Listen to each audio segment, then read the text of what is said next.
What if the secret to surviving the food crisis of 2026 was hiding in a tiny kitchen from the 1940s?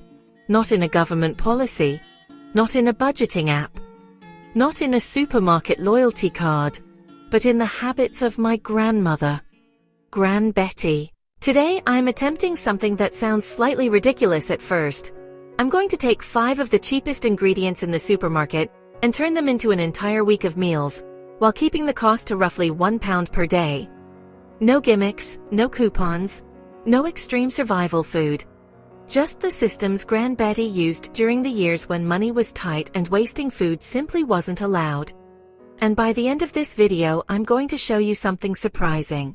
A full table of meals made from these ingredients, including a 3-course dinner that would easily pass for restaurant food, for less than the price of a takeaway coffee. Gran Betty used to say, "Anyone can cook when the cupboards are full, love. The real cooks show up when they're half empty." If you've been to a supermarket recently, you probably know exactly what she meant. In 2026, it can feel like food prices rise every single week. You walk in for a loaf of bread and a few basics, and somehow you walk out £20 lighter without even trying. Ready meals that used to cost £3 are now closer to £6. A small basket of groceries can quietly creep past £50 before you realize what's happened.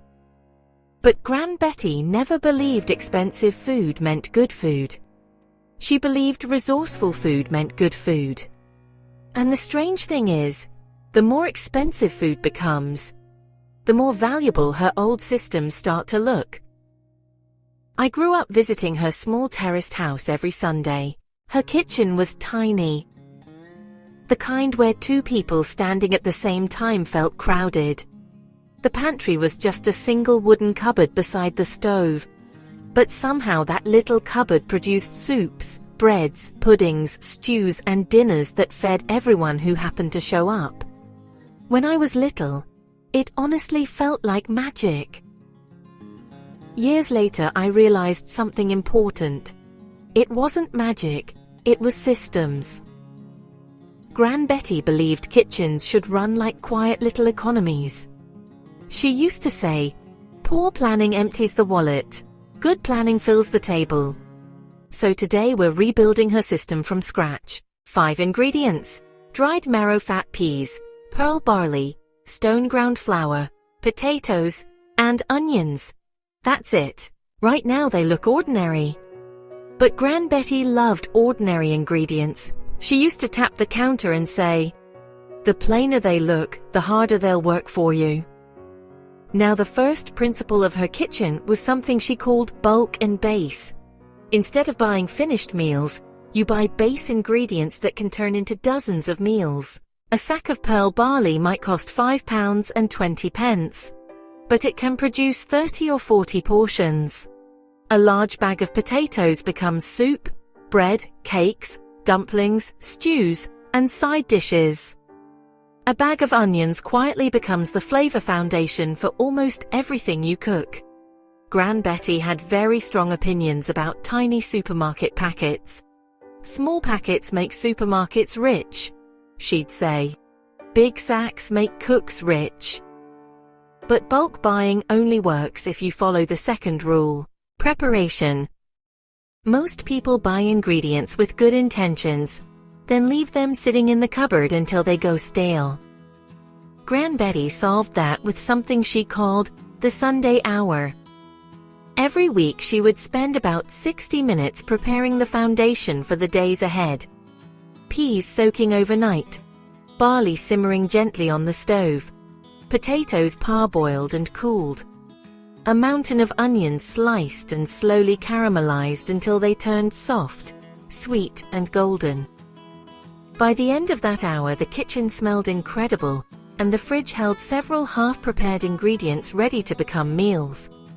She always said, "Future you deserves a lazy cook." And what she meant was simple: do the work once, eat comfortably all week.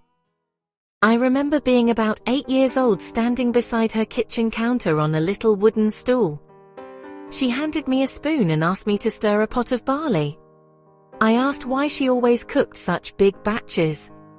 She smiled and said, "Because the second meal is always cheaper than the first." At the time, I didn't really understand what she meant, but years later I realized how powerful that idea was. The first pot of barley costs time, heat, and effort. Every bowl after that costs almost nothing. Now here's one of Gran Betty's favorite tricks, and it's something most people pour straight down the sink. Potato water. When you boil potatoes, the water becomes cloudy with starch and minerals. Most people throw it away. Gran Betty kept it in a jug and called it liquid gold. She used it for bread dough, soups, gravies and sauces. It thickens food naturally and adds richness that plain water never could. She used to glare dramatically at anyone who tried to pour it away. "Pour that down the sink," she'd say, "and you're pouring dinner with it." But if there was one thing Gran Betty absolutely hated, it was waste. Her kitchen followed a rule she repeated constantly. Waste is just flavor waiting for a second job. Which leads to one of her most brilliant ideas: the revolving pot. There was always a pot on her stove. Not always the same soup, but always the same pot. One day it might begin with onions and barley. The next day it might gain peas, potato scraps, maybe the last spoonful of yesterday's stew. Nothing dramatic, just quiet additions over time. Every meal feeding the next one. Every day the flavor getting deeper. Gran Betty would lift the lid, breathe in the steam, and smile. Good soup grows up slowly. As a child I thought it was mysterious. As an adult I realized it was incredibly smart food economics. Because that single pot could stretch ingredients across 3 or 4 meals. Now here's something that shocked me when I first learned it. Modern households throw away an enormous amount of food, billions of pounds worth every year. Gran Betty would have been horrified. Not because she was strict, but because she knew every ingredient had potential. If onions began softening, she pickled them. If potatoes were piling up, she parboiled and froze them. If bread went stale, it became crumbs, dumplings or pudding. She had a saying I still hear in my head whenever something looks close to spoiling. Food doesn't spoil suddenly. It asks politely for a new job first. And once you start thinking that way, your kitchen changes completely. Ingredients stop being fragile purchases and start becoming raw material. Now let's turn these ingredients into actual meals. Because cheap food does not have to taste boring. Gran Betty had a trick that professional chefs still use. Layer flavor early. She would start with onions slowly cooking in a pan until they turned golden and sweet. Then she would toast spices or herbs in a little oil. That tiny step wakes everything up. The smell fills the entire kitchen. Gran Betty would grin when the onions began to sizzle. "Listen carefully," she'd say. "That's the sound of dinner getting interesting." From there we add barley and a ladle of homemade stock. Stir slowly, just like risotto. The starch releases and creates a creamy texture that feels comforting and rich. Next we blend peas with stock and herbs to make a smooth soup. Bright green. Fresh. Surprisingly elegant. Gran Betty believed soup should always feel generous.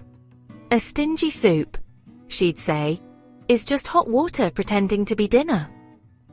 Finally, we take the potatoes, mash them with flour, shape them into cakes, and fry them until the outside turns crisp and golden.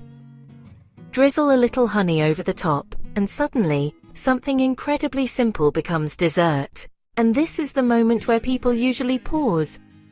Because all 3 of those dishes together cost less than 80 pence.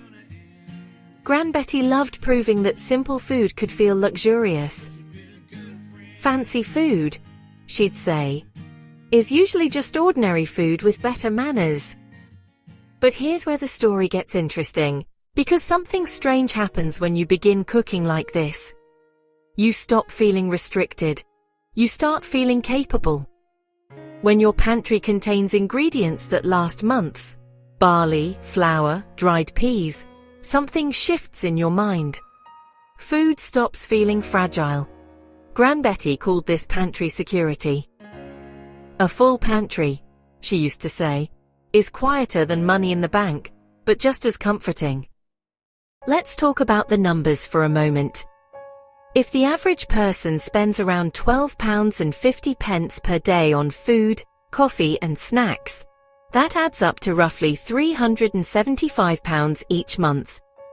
If you can occasionally bring that down to £1 per day, the savings are enormous. More than £4,000 per year. Gran Betty had a name for that.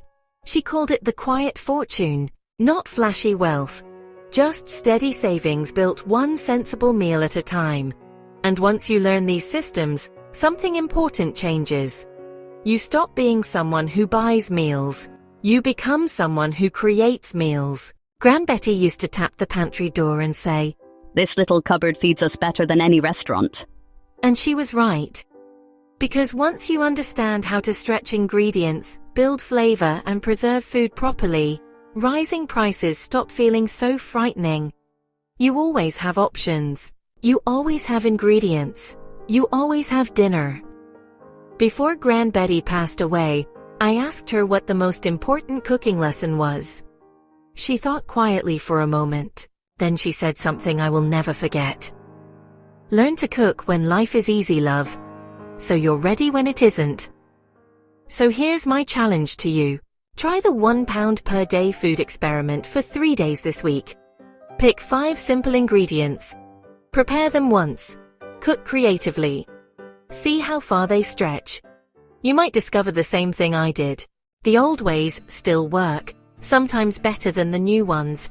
And if Gran Betty's wisdom helped you today, make sure you like this video, share it with someone whose grocery bill keeps creeping higher, and subscribe to the channel for more lessons from Gran Betty's kitchen.